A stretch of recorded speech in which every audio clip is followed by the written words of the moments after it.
नमस्कार। आकाशवाणी से प्रस्तुत है समाचार प्रभात।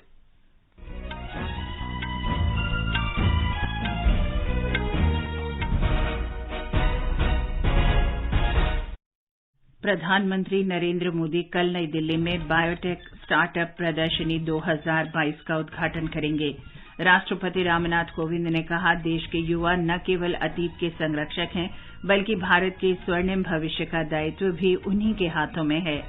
रक्षा मंत्री राजनाथ सिंह 3 दिन के दौरे पर वियतनाम पहुंचे। कहा, भारत और वियतनाम के बीच व्यापक रणनीतिक भागीदारी और रक्षा सहयोग दोनों देशों के बीच सहयोग का मुख्य स्तंभ। केंद्रीय सड़क परिवहन और राजमार्ग मंत्री नितिन गडकरी ने बिहार में 13,000 करोड़ रुपए से अधिक की 15 राष्ट्रीय राजमार्ग परियोजनाओं का उद्घाटन किया और आधारशिला रखी। विदेश मंत्री एस जयशंकर ने कहा, कोविड महामारी हो या आर्थिक संकट, भारत ने हमेशा अपने पड़ोसियों की सहायता के लिए अतिरिक्त प्रयास किए हैं और करता रहेगा। स्वास्थ्य मंत्री मनसुख मांडविया ने कहा, सरकार का लक्ष्य सभी के लिए सुलभ और सुगम स्वास्थ्य सेवा उपलब्ध कराना है। वित्त मंत्री निर्मला सीतारमण आज नई दिल्ली में आजादी का अमृत महोत्सव के अंतर्गत आर्थिक कार्य विभाग के विशेष दिवस समारोह का शुभारंभ करेंगी। असम में 26 कार्बी आंगलोंग स्वायत्त परिषद निर्वाचन क्षेत्रों के लिए मतदान जारी। भारतीय रिजर्व बैंक की मौद्रिक नीति समिति आज बैठक के निर्णयों की घोषणा कर सकती है। विश्व बैंक ने रूस यूक्रेन संघर्ष, आपूर्ति श्रृंखला में बाधा और अन्य कारणों से वर्ष 2022 के वैश्विक आर्थिक वृद्धि दर अनुमान में कमी की। खेलो इंडिया युवा खेल 2021 में अब तक 24 स्वर्ण, 24 रजत और 18 कांस्य पदक के साथ महाराष्ट्र शीर्ष पर और भारतीय निशानेबाज अवनी लेखरा ने फ्रांस में पैरा निशानेबाजी विश्व कप में रिकॉर्ड स्कोर के साथ स्वर्ण पदक जीता।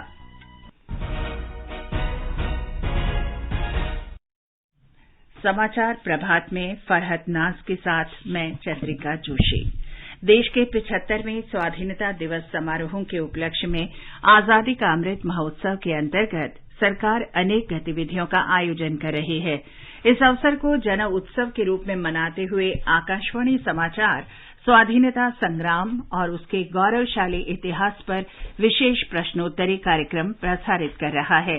कल अमृत महोत्सव क्विज का प्रश्न था, किस स्वतंत्रता सेनानी ने गांधी जी को राजी किया था कि नमक आंदोलन केवल पुरुषों तक सीमित नहीं रखा जाए?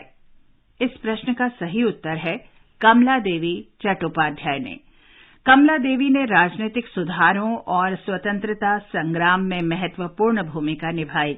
एक समाज सुधारक के तौर पर उन्होंने हस्तशिल्प, हथकरघा और थिएटर को वापस लाने तथा महिलाओं के सामाजिक आर्थिक उत्थान में योगदान किया। आकाशवाणी समाचार को दुनिया भर के श्रोताओं से इस प्रश्न का उत्तर मिला है। भाग्यशाली विजेता हैं गाजियाबाद, उत्तर प्रदेश के हर्ष गुप्ता। मैं हर्ष गुप्ता गाजियाबाद उत्तर प्रदेश का निवासी हूँ व निवेरक स्कूल कक्षा 8 का विद्यार्थी हूँ। मैं आकाशवाणी समाचार सुनता आ रहा हूँ। मेरे पिताश्री श्री पुनीत गुप्ता रोज रेडियो पर सुनते हैं। मेरे पापा के सुनने की शौक की वजह से मुझे भी इसकी लगन लगी। मैं पिछले साल से आजादी का अमृत महोत्सव बहुत रुचि से सुनता हूँ। मुझे इस महोत्सव के माध्यम से अपने देश के बारे में बहुत कुछ जानने को मिला। Thank you all India radio. जय हिंद, जय भारत। अमृत महोत्सव क्विज का अगला प्रश्न सोमवार 13 जून को पूछा जाएगा। आकाशवाणी के साथ अमृत महोत्सव क्विज में भाग लेकर स्वतंत्रता की 75वीं वर्षगांठ समारोह में शामिल हों।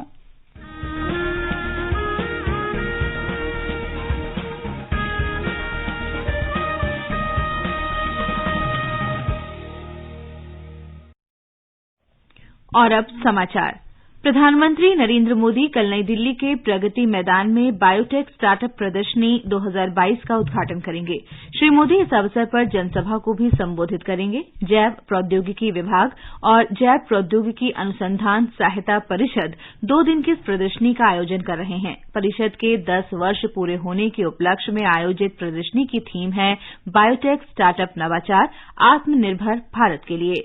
ये प्रदर्शनी उद्यमियों, निवेशकों, उद्योगपतियों, वैज्ञानिकों, अनुसंधानकर्ताओं, बायो इंक्यूबेटर, विनिर्माताओं, नियामकों और सरकारी कर्मियों को एक मंच पर लाएगी। लगभग 300 स्टॉल लगाए जाएंगे। इनमें स्वास्थ्य देखभाल, कृषि, औद्योगिक जैव प्रौद्योगिकी, कचरे से संपदा, स्वच्छ ऊर्जा जैसे विभिन्न क्षेत्रों में जैव प्रौद्योगिकी का अनुप्रयोग प्रदर्शित किया जाएगा। राष्ट्रपति रामनाथ कोविंद ने कहा है कि बड़े लक्ष्य प्राप्त करने के लिए उच्च शिक्षा संस्थानों की गुणवत्ता में सुधार करना बहुत महत्वपूर्ण है।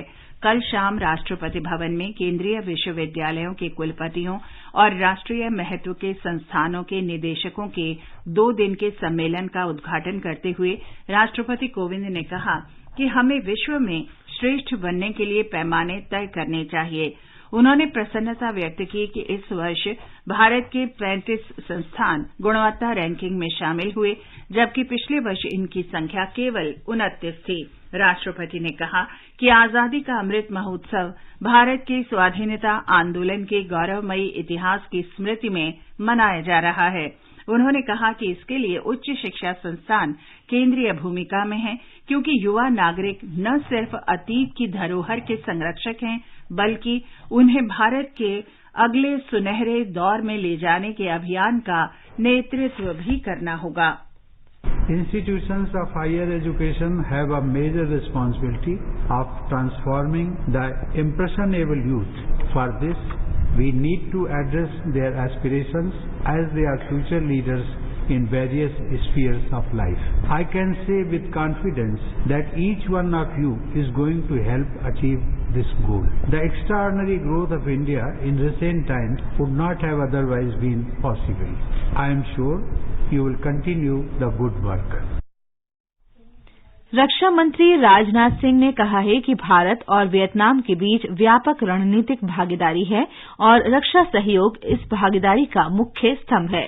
श्री राजनाथ सिंह ने कहा कि वियतनाम भारत की पूर्वी देशों को महत्व देने की नीति और हिंद प्रशांत परिकल्पना में महत्वपूर्ण साझेदार है।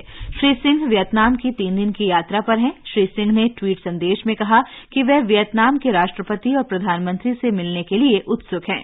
रक्षा मंत्री अपने वियतनाम यात्रा की शुरुआत हनोई में पूर्व राष्ट्रपति हो ची मिन्ह की समाधि पर श्रद्धा सुमन अर्पित करके करेंगे।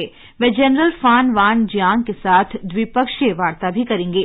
श्री राजनाथ सिंह हेईफांग में होंग हा शिपयार्ड में भारत की $10 करोड़ की ऋण सहायता से निर्मित तीव्र गति की 12 रक्षा नौकाएं सौंपे जाने के समारोह की अध्यक्षता करेंगे। वे भारतीय दूतावास द्वारा आयोजित एक समारोह में भारतवंशियों से बातचीत करेंगे। केंद्रीय सड़क परिवहन और राजमार्ग मंत्री नितिन गडकरी ने कल बिहार में पटना और हाजीपुर में 13,585 करोड़ रुपए की 15 राष्ट्रीय राजमार्ग परियोजनाओं की आधारशिला रखी और उद्घाटन किया। इस अवसर पर श्री गडकरी ने कहा कि पटना में गंगा नदी पर बना महात्मा गांधी सेतु बिहार की जीवन रेखा है, जो उत्तरी बिहार को दक्षिणी बिहार से जोड़ता है। सुपर स्ट्रक्चर रिप्लेसमेंट प्रोजेक्ट के तहत विशेष स्टील से बने हुए इस पुल को पार करने में अब मात्र 5 से 10 मिनट का समय लगेगा।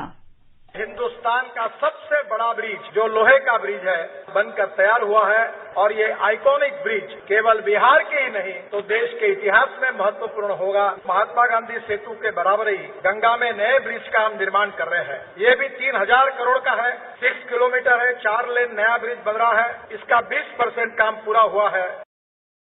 श्री गडकरी ने कहा कि मुंगेर, भागलपुर, मिर्जाचौकी खंड 4 हरित मार्ग के निर्माण से इस क्षेत्र के किसानों को अपनी फसलें देश भर में भेजने में आसानी होगी और उनकी आय में भी वृद्धि होगी। राष्ट्रीय राजमार्ग संख्या 80 पर बन रहे 2 लेन के मार्ग से बिहार, साहिबगंज और असम के बीच संपर्क बढ़ेगा और अंतर्देशीय जलमार्ग टर्मिनल जुड़ जाएंगे और लागत में कमी आएगी। ये समाचार आकाशवाणी से प्रसारित किए जा रहे हैं। लक्ष्य अंत्योदय, प्रण अंत्योदय। देश में 45 करोड़ लोगों के बैंक खाते खुले पहली बार। 3 करोड़ से अधिक परिवारों को आवास मिला पहली बार। 3 करोड़ 28 लाख लोगों को आयुष्मान भारत से मुफ्त इलाज मिला पहली बार। देश के करोड़ों करोड़ों नागरिकों के लिए एक परिवार के सदस्य के रूप में काम कर रहा है। 8 साल सेवा, सुशासन और गरीब कल्याण। समाचार प्रभात में आपका फिर स्वागत है। आगे बढ़ने से पहले एक नजर मुख्य समाचारों पर। प्रधानमंत्री नरेंद्र मोदी कल नई दिल्ली में बायोटेक स्टार्टअप प्रदर्शनी 2022 का उद्घाटन करेंगे। राष्ट्रपति रामनाथ कोविंद ने कहा, देश के युवा न केवल अतीत के संरक्षक हैं, बल्कि भारत के स्वर्णिम भविष्य का दायित्व उन्हीं के हाथों में है। रक्षा मंत्री राजनाथ सिंह 3 दिन के दौरे पर वियतनाम पहुंचे। कहा, भारत और वियतनाम के बीच व्यापक रणनीतिक भागीदारी और रक्षा सहयोग दोनों देशों के मध्य सहयोग के मुख्य स्तंभ। केंद्रीय सड़क परिवहन और राजमार्ग मंत्री नितिन गडकरी ने बिहार में 13,000 करोड़ रुपए से अधिक की 15 राष्ट्रीय राजमार्ग परियोजनाओं का उद्घाटन किया और आधारशिला रखी। विदेश मंत्री एस जयशंकर ने कहा, कोविड महामारी हो या आर्थिक संकट, भारत ने हमेशा अपने पड़ोसियों की सहायता के लिए अतिरिक्त प्रयास किए हैं और करता रहेगा। स्वास्थ्य मंत्री मनसुख मांडविया ने कहा, सरकार का लक्ष्य सभी के लिए सुलभ और सुगम स्वास्थ्य सेवा उपलब्ध कराना है। वित्त मंत्री निर्मला सीतारामन आज नई दिल्ली में आजादी का अमृत महोत्सव के अंतर्गत आर्थिक कार्य विभाग के विशेष दिवस समारोह का शुभारंभ करेंगी। असम में 26 कार्बी आंगलांग स्वायत्त परिषद निर्वाचन क्षेत्रों के लिए मतदान जारी। भारतीय रिजर्व बैंक की मौद्रिक नीति समिति आज बैठक के निर्णयों की घोषणा कर सकती है। विश्व बैंक ने रूस यूक्रेन संघर्ष, आपूर्ति श्रृंखला में बाधा और अन्य कारणों से वर्ष 2022 के वैश्विक आर्थिक वृद्धि दर अनुमान में कमी की। और खेलो इंडिया युवा खेल 2021 में अब तक 24 स्वर्ण, 24 रजत और 18 कांस्य पदक के साथ महाराष्ट्र शीर्ष पर। भारतीय निशानेबाज अवनी लेखरा ने फ्रांस में पैरा निशानेबाजी विश्व कप में रिकॉर्ड स्कोर के साथ स्वर्ण पदक जीता। जन जन ने निर्णय लेकर भारत की सूरत बदली है। कदम कदम पे जनता मोदी जी के साथ चली है। 8 साल में हमने संभव को संभव कर डाला है। जब में उगे सूरज का देखो पश्चिम में भी उजाला है। साथ गई अब दिन आएगा भी तो ये बस भोर है। ये भारत का दौर है, ये भारत का दौर है। सरकार ने पिछले 8 वर्ष में बुनियादी ढांचा क्षेत्र में अभूतपूर्व निवेश किया है। किसी भी देश के विकास में बुनियादी सुविधाओं की विशेष भूमिका है। प्रधानमंत्री नरेंद्र मोदी के 2014 में सत्ता में आने के बाद से बुनियादी ढांचा क्षेत्र में महत्वपूर्ण विकास हुआ है। एक रिपोर्ट। बुनियादी ढांचे के विकास और मल्टी मॉडल कनेक्टिविटी के लिए पीएम गति शक्ति योजना की शुरुआत की गई, जिसका उद्देश्य सभी संबंधित विभागों को एक मंच पर जोड़कर परियोजनाओं को गति प्रदान करना है। 107 लाख करोड़ की यह योजना देश के बुनियादी ढांचे की सूरत बदलने में महत्वपूर्ण भूमिका निभाएगी। प्रधानमंत्री नरेंद्र मोदी का मानना है कि गति शक्ति योजना 21वीं सदी के भारत को गति देगी और इससे सरकारी परियोजनाओं को तय समय सीमा पर पूरा करने में मदद मिलेगी। पीएम गति शक्ति नेशनल मास्टर प्लान भारत के आत्मबल को, आत्मविश्वास को, आत्मनिर्भरता के संकल्प तक ले जाने वाला है। ये नेशनल मास्टर प्लान 21वीं सदी के भारत को गति शक्ति देगा। नेक्स्ट जनरेशन इंफ्रास्ट्रक्चर और मल्टी मॉडल कनेक्टिविटी को इस नेशनल प्लान से गति शक्ति मिलेगी। केंद्र सरकार ने सड़क, रेल, वायुमार्ग, जलमार्ग और बंदरगाहों की बुनियादी ढांचे को सुदृढ़ करने पर विशेष जोर दिया, ताकि आर्थिक विकास का लाभ समाज के हर वर्ग तक पहुंच सके। उद्योग संगठन फिक्की के महानिदेशक अरुण चावला का कहना है कि सड़क, रेलवे और पोत क्षेत्र में किए जा रहे निवेश से देश का विकास होगा और रोजगार के अवसर उपलब्ध होंगे। रेलवे इंफ्रास्ट्रक्चर आप देखिए, an investment of 50 lakh crore by 2030। Similarly you go into ports, खासतौर पे रिसेंट क्वाड समिट के बाद it is growing significance of the Indo Pacific region from both strategic and trade point of view. India plans to invest $82 billion in port projects by 2035। इस नजरिए से देखें, ये सारी चीजें जो है इंडिया को डेवलप करेंगी, बट एम्प्लॉयमेंट भी बहुत टेक केयर करेंगी। देश में मजबूत बुनियादी ढांचे से न सिर्फ आर्थिक विकास का पहिया तेजी से दौड़ेगा, बल्कि इससे बड़े पैमाने पर रोजगार के मौके भी बढ़ेंगे। दीपेंद्र कुमार, आकाशवाणी समाचार, दिल्ली। विदेश मंत्री सुब्रमण्यम जयशंकर ने कहा है कि चाहे कोविड महामारी का दौर रहा हो या वर्तमान आर्थिक संकट, भारत ने हमेशा अपने पड़ोसियों की सहायता के लिए अतिरिक्त प्रयास किए हैं और आगे भी करता रहेगा। कल नई दिल्ली में एक समारोह को संबोधित करते हुए सुब्रमण्यम जयशंकर ने कहा कि भारत की विदेश नीति में आज वैचारिक और संचालनगत अधिक स्पष्टता है। विदेश मंत्री ने कहा कि भारत वैक्सीन मैत्री को अपनी एक महत्वपूर्ण उपलब्धि मानता है।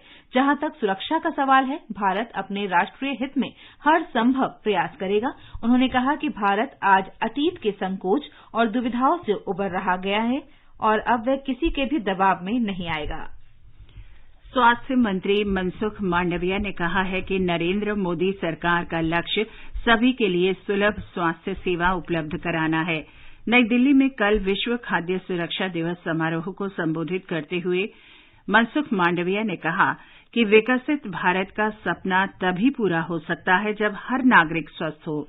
स्वस्थ नागरिक ही स्वस्थ समाज का निर्माण करते हैं। आयुर्वेद आहार के प्रतीक चिन्ह की शुरुआत करने के बाद उन्होंने कहा कि इससे आयुर्वेद आहार की अनूठी पहचान सृजित करने और स्वास्थ्य सुधार का प्रामाणिक लाभ पहुंचाने में मदद मिलेगी। उन्होंने कहा कि सरकार देश के प्रत्येक नागरिक की स्वास्थ्य सुरक्षा के लिए स्वास्थ्य देखभाल के विभिन्न मोर्चों पर ध्यान केंद्रित कर रही है। फूड सेफ्टी सुनिश्चित करने के लिए आपको रिस्पांसिबिलिटी मिली है, काम करने का अवसर मिला है। मैं मानता हूं कि देश को स्वस्थ रखने की जिम्मेवारी का एक महत्वपूर्ण पहलू ये सफाई है, फूड सेफ्टी है और इसके ऊपर काम करके सदियों से फूड सेफ्टी के बारे में आज से नहीं, सदियों से ध्यान रखा गया है। गीता में कहा है कि भोजन आयु बढ़ाते हैं और किसी के अस्तित्व को पवित्र बनाता है, तो उसके लिए भगवान श्री कृष्ण ने कहा कि अच्छा भोजन शक्ति, प्रसन्नता और संतुष्टि प्रदान करता है। असम में 2 पर्वतीय जिलों के 26 कार्बी आंगलांग स्वायत्त परिषद निर्वाचन क्षेत्रों के लिए आज वोट डाले जा रहे हैं। मतदान शाम 4:30 बजे तक जारी रहेगा। इन 26 सीटों के लिए 14 महिलाओं सहित 154 उम्मीदवार मैदान में हैं। राज्य चुनाव आयोग ने 906 मतदान केंद्र बनाए हैं। 3 सदस्यों की कार्बी आंगलांग स्वायत्त शासी परिषद के 26 सदस्यों के लिए चुनाव होना है और 4 सदस्य मनोनीत किए जाते हैं। वोटों की गिनती रविवार को होगी। भारतीय रिजर्व बैंक की मौद्रिक नीति समिति प्रमुख ब्याज दरों पर अपने फैसलों की आज घोषणा कर सकती है। आरबीआई के गवर्नर शक्तिकांत दास विशेषज्ञ समिति की बैठक में लिए गए निर्णयों से मीडिया को अवगत कराएंगे। प्रमुख ब्याज दरों पर निर्णयों के लिए ये अर्धवार्षिक बैठक सोमवार को शुरू हुई थी। विश्व बैंक ने रूस यूक्रेन संघर्ष, आपूर्ति श्रृंखला में बाधा और अन्य कारणों से वर्ष 2022 के लिए वैश्विक आर्थिक वृद्धि दर अनुमान में कमी की है। वैश्विक अर्थव्यवस्था में इस वर्ष 2.9% की दर से वृद्धि का अनुमान व्यक्त किया गया है, जबकि पहले 4.1% वृद्धि दर का अनुमान था। पिछले वर्ष वैश्विक आर्थिक वृद्धि दर 5.7% थी। रिपोर्ट में विश्व बैंक ने कहा कि अनेक देश मंदी का सामना कर सकते हैं। वैश्विक अर्थव्यवस्था की शुरुआती रिकवरी के बाद मंदी से गुजरने की आशंका है। वित्त और कॉरपोरेट कार्य मंत्री निर्मला सीतारामन आज नई दिल्ली के विज्ञान भवन में आजादी का अमृत महोत्सव के अंतर्गत आर्थिक कार्य विभाग के विशेष दिवस समारोह का शुभारंभ करेंगी। जागरूक निवेशक समृद्ध भारत की नींव विषय पर आयोजित संगोष्ठी में प्रतिभूति बाजार में महिला निवेशकों के प्रवेश और भारतीय खुदरा निवेशकों की संख्या में वृद्धि पर विचार विमर्श होगा। इसका आयोजन भारतीय प्रतिभूति और विनिमय बोर्ड सेबी ने आर्थिक कार्य विभाग के सहयोग से किया है। संगोष्ठी में वित्तीय बाजारों में महिलाओं की बढ़ती भागीदारी पर भी चर्चा की जाएगी। आजादी का अमृत महोत्सव के अंतर्गत आइए अब सुनते हैं आकाशवाणी की विशेष प्रस्तुति आजादी का सफर। आजादी का अमृत महोत्सव।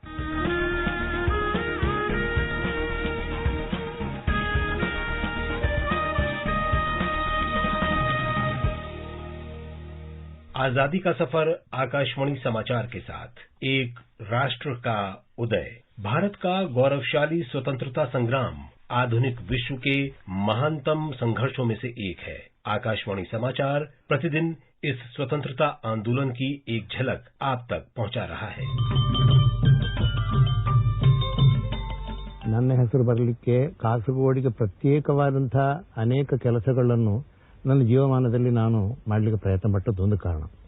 ಆದರೆ ಅದೇ ಒಂದು ವಿಷಯನ ಮಾತ್ರ ಅಲ್ಲ, ಸಾಹಿತ್ಯದಲ್ಲಿ ನಾನು ಬಾಲ್ಯಾರಭ್ಯ ಆಸಕ್ತಿ ವಹಿಸಿದ್ದೆ. ಅದಕ್ಕೆ ಮುಖ್ಯ ಕಾರಣ ನಮ್ಮ ಹಳ್ಳಿಯಲ್ಲಿ ನಮ್ಮ ಮನೆತನದಲ್ಲಿ ಈ ಯಕ್ಷಗಾನದ ಕುರಿತು ತುಂಬ ಜನರಿಗೆ ಆಸಕ್ತಿ ಇತ್ತು. ಆಗ ದೊಡ್ಡ ಒಂದು ಜಾಯಿಂಟ್ ಫ್ಯಾಮಿಲಿ ನಮ್ಮದು. ಆ ಕಾಲದಲ್ಲಿ ಎಲ್ಲ ಜಾಯಿಂಟ್ ಫ್ಯಾಮಿಲಿ 50 ಕುಟುಂಬ, ಒಂದು ಮನೆಯಲ್ಲಿ 50ಕ್ಕಿಂತ 100ಕ್ಕಿಂತ ಹೆಚ್ಚು ಜನರು ಇದು.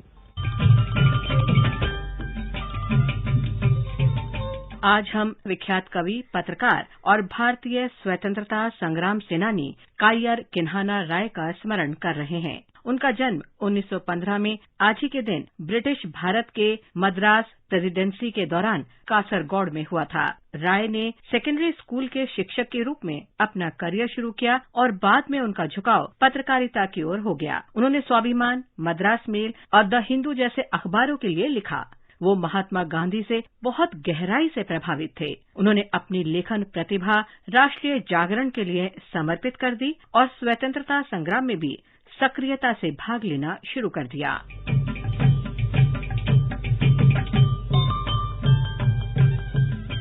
कायर किन्हाना राय एक सक्षम कवि भी थे। उन्होंने कन्नड़ कवि गोविंद पाई की जीवनी भी लिखी, जिनसे वे अत्यधिक प्रभावित थे। उनकी कुछ प्रमुख काव्य रचनाओं में श्रीमुख, चेतना, पुनर्नवा और कोरागा शामिल हैं। उनकी अन्य महत्वपूर्ण कृतियों में साहित्य दृष्टि और मलयाला साहित्य चरित्र उल्लेखनीय हैं। 1998 में वे 67वें अखिल भारत कन्नड़ साहित्य सम्मेलन के अध्यक्ष बनाए गए।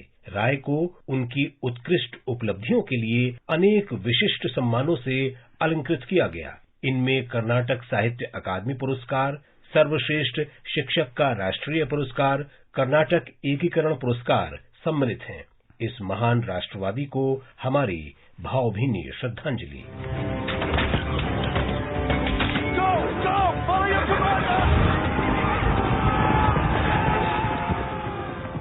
आज हम शहीद खान मोहम्मद को भी याद कर रहे हैं। उन्होंने 1857 में आजादी की पहली लड़ाई के दौरान विद्रोही क्रांतिकारियों का एक समूह संगठित किया। उन्होंने विद्रोही नेताओं को आर्थिक मदद भी उपलब्ध कराई तथा ब्रिटिश शासकों और उनके अत्याचारी शासन को उखाड़ फेंकने के लिए समूह का नेतृत्व किया। विद्रोहियों पर हमलों के दौरान ब्रिटिश सेना ने खान मोहम्मद को गिरफ्तार कर लिया। उन पर ब्रिटिश राज के खिलाफ विद्रोह भड़काने के आरोप में मुकदमा चलाया गया। मई 1858 में उन्हें आजीवन कठोर सश्रम कारावास की सजा दी गई। मार्च 1859 में उन्हें अंडमान द्वीप भेज दिया गया, जहां 8 जून 1859 को कारावास में ही उनकी मृत्यु हो गई। देश की माटी के इस महान सपूत को हमारा नमन।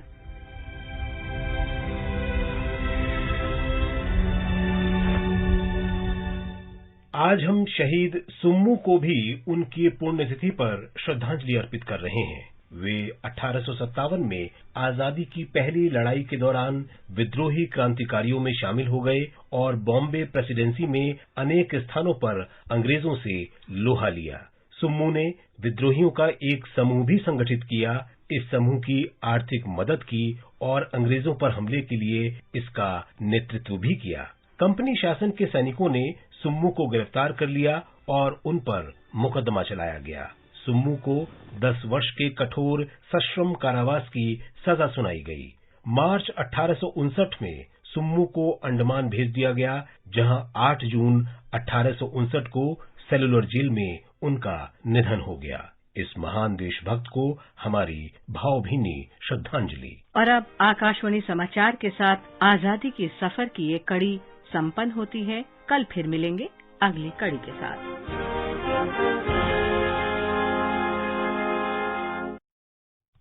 और अब खेलों में भारत की निशानेबाज अवनी लेखरा ने कल फ्रांस में पैरा निशानेबाजी विश्व कप में रिकॉर्ड स्कोर के साथ स्वर्ण पदक जीता है। इस जीत से लेखरा ने 2024 के पेरिस पैरालंपिक खेलों के लिए अपनी जगह पक्की कर ली है। लेखरा को टोक्यो पैरालंपिक खेलों में भी स्वर्ण पदक मिला था। अवनी ने महिलाओं की 10 मीटर एयर राइफल SH-1 प्रतिस्पर्धा में 250.6 अंक लेकर विश्व रिकॉर्ड बना दिया। खेलो इंडिया युवा खेल 2021 में महाराष्ट्र 24 स्वर्ण, 24 रजत और 18 कांस्य पदक के साथ आगे बना हुआ है। हरियाणा कुल 72 पदकों के साथ दूसरे स्थान पर, मणिपुर 12 स्वर्ण, 3 रजत और 2 कांस्य पदक के साथ पदक तालिका में तीसरे स्थान पर है। खेलो इंडिया युवा खेल प्रतियोगिता 13 जून तक चलेगी। जम्मू कश्मीर के उपराज्यपाल मनोज सिन्हा ने आज ज्येष्ठ अष्टमी के पावन अवसर पर प्रदेश के लोगों को शुभकामनाएं दी हैं। प्रत्येक वर्ष इस पवित्र दिवस पर कश्मीर के गांदरबल जिले के तुलमुला गांव में माता खीर भवानी मंदिर में खीर भवानी मेले का आयोजन होता है और विश्व भर के श्रद्धालु श्रद्धा सुमन अर्पित करने आते हैं। और एक नजर मौसम पर। दिल्ली में आज भी दिन में तेज गर्म हवाएं चलने की संभावना है। तापमान 28 से 43 डिग्री सेल्सियस के बीच रहेगा। मुंबई, कोलकाता और चेन्नई में बादल छाए रहेंगे। जम्मू, श्रीनगर और मुजफ्फराबाद में आसमान साफ रहेगा। लेह और गिलगित में आंशिक रूप से बादल छाए रह सकते हैं। गुवाहाटी, इम्फाल, कोहिमा, शिलंग, आइजॉल, अगरतला और ईटानगर में कहीं कहीं बारिश हो सकती है। गंगटोक में बादल छाए रहेंगे। और फरहत, अब आप बताएं आज के समाचार पत्रों में क्या विशेष है? जी चंद्रिका, सरकार की ओर से सीडीएस की नियुक्ति में दायरा बढ़ाने को आज जनसत्ता सहित सभी अखबारों ने प्रमुखता दी है कि सेवानिवृत्त अधिकारी भी प्रमुख रक्षा अध्यक्ष बनने के योग्य, नियमों में संशोधन, 3 सितारा सेवानिवृत्त या सेवारत अधिकारी पात्र होंगे। अमर उजाला की सुर्खी है, घाटी में 2 पाकिस्तानी आतंकवादियों के सहित 4 को सुरक्षा बलों ने मुठभेड़ में मार गिराया। देश में हवाई खेलों को बढ़ावा देने की पहली राष्ट्रीय नीति जारी करने का समाचार भी अधिकांश अखबारों में है। नवभारत टाइम्स, अमर उजाला और जनसत्ता के पहले पन्ने की खबर है, कैंसर के कामयाब इलाज के संकेत मिले, 12 मरीजों पर किए गए परीक्षण में सफलता मिली। देश में मौसम की स्थिति पर दैनिक भास्कर ने विस्तार से खबर दी है। लिखा है, मानसून जल्दी आया पर फायदा नहीं मिला। गुजरात सहित 10 राज्यों में मानसून से पहले ही बारिश में 90% की कमी। अखबार लिखता है, दिल्ली से सिर्फ 18 किलोमीटर की दूरी पर तापमान में करीब 8.5 डिग्री का अंतर। राष्ट्रीय सहारा ने लिखा है, आज और ऊपर चढ़ेगा न्यूनतम तापमान। दिल्ली में T20 क्रिकेट मैच के लिए बृहस्पतिवार को मेट्रो के समय में बदलाव किया गया। अखबार लिखते हैं, एयरपोर्ट एक्सप्रेस लाइन को छोड़कर सभी मार्गों पर आखिरी मेट्रो रात 1 बजे तक चलेगी। और अंत में मुख्य समाचार एक बार फिर। प्रधानमंत्री नरेंद्र मोदी कल नई दिल्ली में बायोटेक स्टार्टअप प्रदर्शनी 2022 का उद्घाटन करेंगे। राष्ट्रपति रामनाथ कोविंद ने कहा, देश के युवा न केवल अतीत के संरक्षक हैं, बल्कि भारत के स्वर्णिम भविष्य का दायित्व भी उन्हीं के हाथों में है। रक्षा मंत्री राजनाथ सिंह 3 दिन के दौरे पर वियतनाम पहुंचे। कहा, भारत और वियतनाम के बीच व्यापक रणनीतिक भागीदारी और रक्षा सहयोग दोनों देशों के मध्य सहयोग के मुख्य स्तंभ। केंद्रीय सड़क परिवहन और राजमार्ग मंत्री नितिन गडकरी ने बिहार में 13,000 करोड़ रुपए से अधिक की 15 राष्ट्रीय राजमार्ग परियोजनाओं का उद्घाटन किया और आधारशिला रखी। विदेश मंत्री एस जयशंकर ने कहा, कोविड महामारी हो या आर्थिक संकट, भारत ने हमेशा अपने पड़ोसियों की सहायता के लिए अतिरिक्त प्रयास किए हैं और करता रहेगा। स्वास्थ्य मंत्री मनसुख मांडविया ने कहा, सरकार का लक्ष्य सभी के लिए सुलभ और सुगम स्वास्थ्य सेवा उपलब्ध कराना है। वित्त मंत्री निर्मला सीतारामन आज नई दिल्ली में आजादी का अमृत महोत्सव के अंतर्गत आर्थिक कार्य विभाग के विशेष दिवस समारोह का शुभारंभ करेंगी। असम में 26 कार्बी आंगलंग स्वायत्त परिषद निर्वाचन क्षेत्रों के लिए मतदान जारी। भारतीय रिजर्व बैंक की मौद्रिक नीति समिति आज बैठक के निर्णयों की घोषणा कर सकती है। विश्व बैंक ने रूस यूक्रेन संघर्ष, आपूर्ति श्रृंखला में बाधा और अन्य कारणों से वर्ष 2022 के वैश्विक आर्थिक वृद्धि दर के अनुमान में कमी की। इसके साथ ही समाचार प्रभात का ये अंक समाप्त हुआ। नमस्कार।